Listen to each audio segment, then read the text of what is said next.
एक बार महात्मा बुद्ध किसी गांव में प्रवचन दे रहे थे। वे अपनी बात को समाप्त करते हुए बोले, मानव के दुख का कारण है स्वयं को किसी से बांधना। जहाँ भी मोह होता है, बंधन होता है, वहाँ दुख स्वयं ही उत्पन्न हो जाता है। अतः अपने बंधनों को जानें और उनसे बाहर निकलने का प्रयास करें।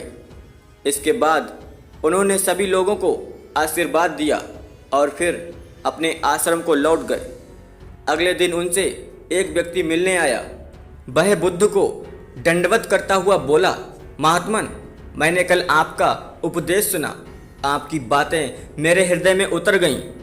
मैंने अपने बंधनों को तोड़ दिया है, सारी मोह माया का त्याग कर दिया है। अब मैं आपकी शरण में आना चाहता हूँ। उस व्यक्ति की बातें सुनकर बुद्ध मुस्कुराए और धीरे से बोले, मुझे विस्तार से बताओ, तुमने कौन कौन से बंधन तोड़े हैं और किसका मोह त्याग दिया है। वह व्यक्ति बोला, मेरे घर, मेरे बूढ़े माता पिता और पत्नी हैं। मेरा एक छोटा बच्चा भी है। मेरी पत्नी बहुत बीमार रहती है। उसके कष्ट देखकर मैं अक्सर सोचता था कि वह मर जाए तो उसके कष्ट दूर हो जाएं। उसकी वजह से मैं बहुत दुखी रहता हूँ। लेकिन कल जब मैंने आपका उपदेश सुना तो मेरी समझ में आ गया कि मेरे परिवार से मेरा बंधन ही मेरे दुखों का कारण है। अगर मैं इसके चक्कर में पड़ा रहूँगा तो कभी सत्य को नहीं जान सकूँगा।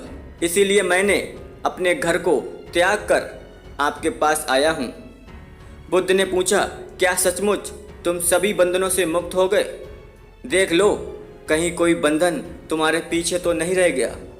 वह व्यक्ति बोला, नहीं प्रभु, मैं अपने जीवन की सारी चीज़ों को पीछे छोड़ आया हूँ और अब आगे बढ़ना चाहता हूँ। बुद्ध ने कहा, ऐसी बात है तो फिर ठीक है, आज तुम यहीं आश्रम में रुको।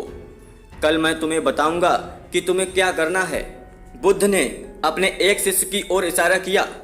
शिष्य ने उसे आश्रम के अतिथि कक्ष में पहुंचा दिया। वह व्यक्ति उत्सुकता पूर्वक आश्रम की गतिविधियां देखता रहा। उन्हें देखकर वह बहुत प्रसन्न हुआ और अपने सौभाग्य पर इतराता रहा। अगले दिन बुद्ध ने उस व्यक्ति को एक कार्य सौंपते हुए कहा, तुम्हें पूर्व की दिशा में जाना है। वहाँ पर एक गांव मिलेगा। गांव के बाहर ही एक साधिका का घर है। वह तुम्हें कोई वस्तु देगी। उसे लेकर तुम्हें वापस मेरे पास आना है। वह व्यक्ति पूर्व दिशा की ओर चल पड़ा। गर्मी का मौसम था। कुछ ही देर में वह पसीने से तरबतर हो गया। उसे प्यास भी सताने लगी। वह सोचने लगा कि अगर इस समय मैं अपने घर पर होता तो इस तरह गर्मी में पसीना नहीं बहाना पड़ता। कुछ दूर और चलने पर उसे भूख भी सताने लगी। वहाँ पर एक सुनसान और बंजर रास्ता था। आसपास ना तो कोई पेड़ और ना ही पोखर तालाब था। वह पुनः सोचने लगा कि अगर मैं इस समय अपने घर पर होता तो अपनी पत्नी के हाथ का बना हुआ स्वादिष्ट भोजन कर रहा होता। पता नहीं क्यों बुद्ध ने मुझे गर्मी में इतनी दूर भेज दिया। काफ़ी देर तक चलने के बाद वह व्यक्ति गांव में पहुंचा। गांव के बाहर ही एक घर बना हुआ था। उसने दरवाजे के पास पहुंचकर उसे धीरे से खटखटाया। दरवाजे को एक साधिका ने खोला। उसके चेहरे पर एक अद्भुत तेज था। वह व्यक्ति उसे देखकर मंत्रमुग्ध हो गया। साधिका ने उसे अभिवादन करते हुए कहा, मैं जानती हूँ कि आपको बुद्ध ने भेजा है। आप अंदर आ जाइए। वह व्यक्ति घर के अंदर चला गया। साधिका के कहने पर उसने पानी से हाथ मुंह धोया और एक चटाई पर बैठ गया। साधिका ने उसके सामने भोजन की थाली रख दी। वह जल्दी जल्दी भोजन करने लगा। अचानक उस व्यक्ति की नज़र साधिका के पैरों पर पड़ी। उसके पैर बहुत सुंदर थे। वह उन्हें देखता ही रह गया। तभी साधिका ने उसका ध्यान भंग किया।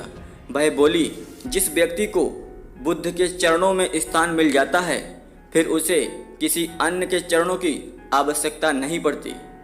साधिका की बात सुनकर वह व्यक्ति लज्जित हो गया और नज़रें नीची करके चुपचाप भोजन करने लगा।